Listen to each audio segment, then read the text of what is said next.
Mayonelle Oreo Lopez, BEN 4-1.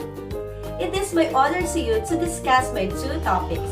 The first topic is Republic Act 232 and the second topic is the Republic Act 9155. Are you ready? Let us now proceed to my first topic outline for my first topic.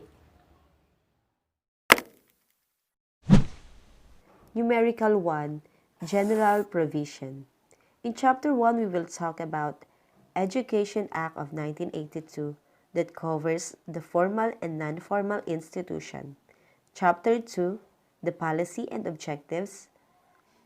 And in numerical number 2, the educational community. In Chapter 1, we will talk about the policy and objectives of the community, the students, personnels, parents, schools, and also their involvement.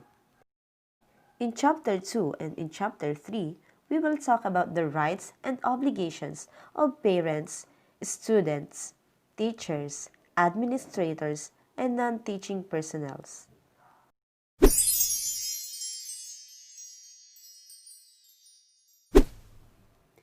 Numerical 3, the educational system.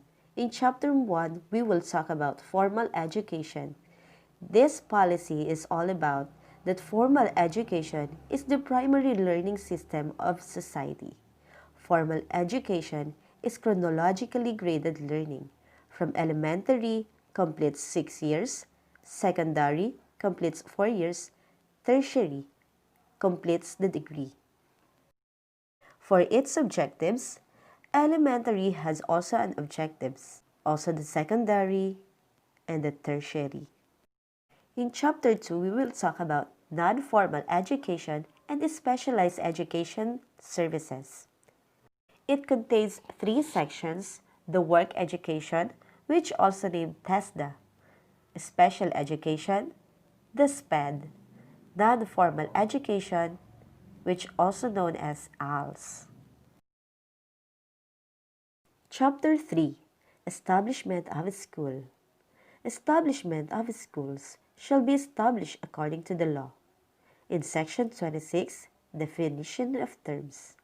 A school means educational institution, public school administered by the government, and a private school administered by private groups. In Section 27, recognition of school. Section 28, effect of recognition.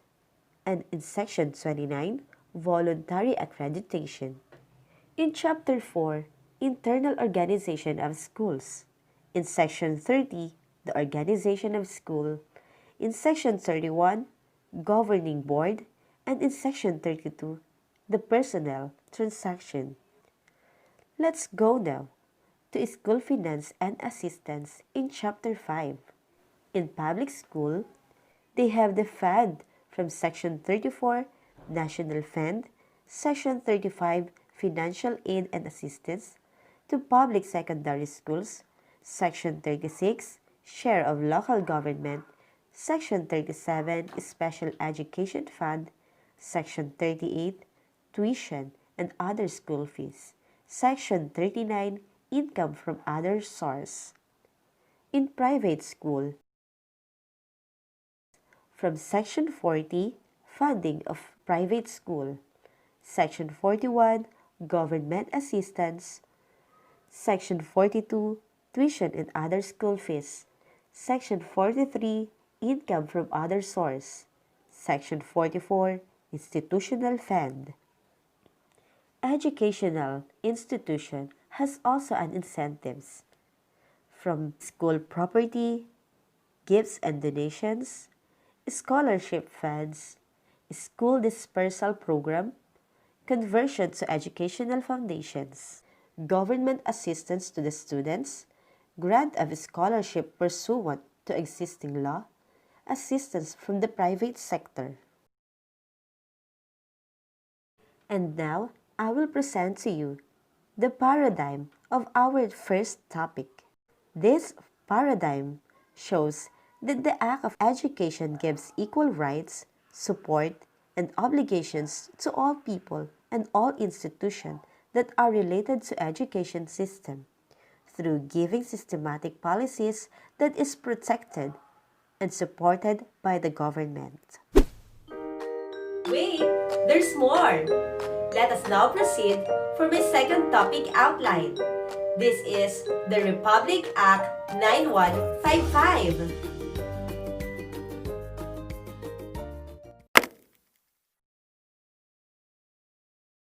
For our second topic, Republic Act number 9155, an act instituting a framework of governance for basic education, establishing authority and accountability, renaming the Department of Education, Culture, and Sports as the Department of Education and for other purposes.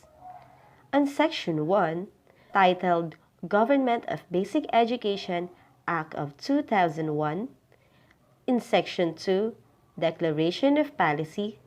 In Section 3, Purposes and Objectives. In Section 4, the definition of terms. And in Chapter 1, Governance of Basic Education, we have here the principle of shared governance, the governance, and the power, duties, and functions of all personnel for every different level. We have 5 levels. The first is the school level. Second is the school district level. Third is division level. Fourth, regional level. And the last and the highest level is the national level. In Chapter 2, Transfer of Cultural Agencies. And in Chapter 3, we will talk about the abolition of the Bureau of Physical Education and School Sports. In Chapter 4, we will talk about the support and assistance of other governance agency. And in Chapter 5 is the final provision. And now, I will present to you the Paradigm 2 for our second topic. This shows that every person behind every institution have their own responsibilities and duties.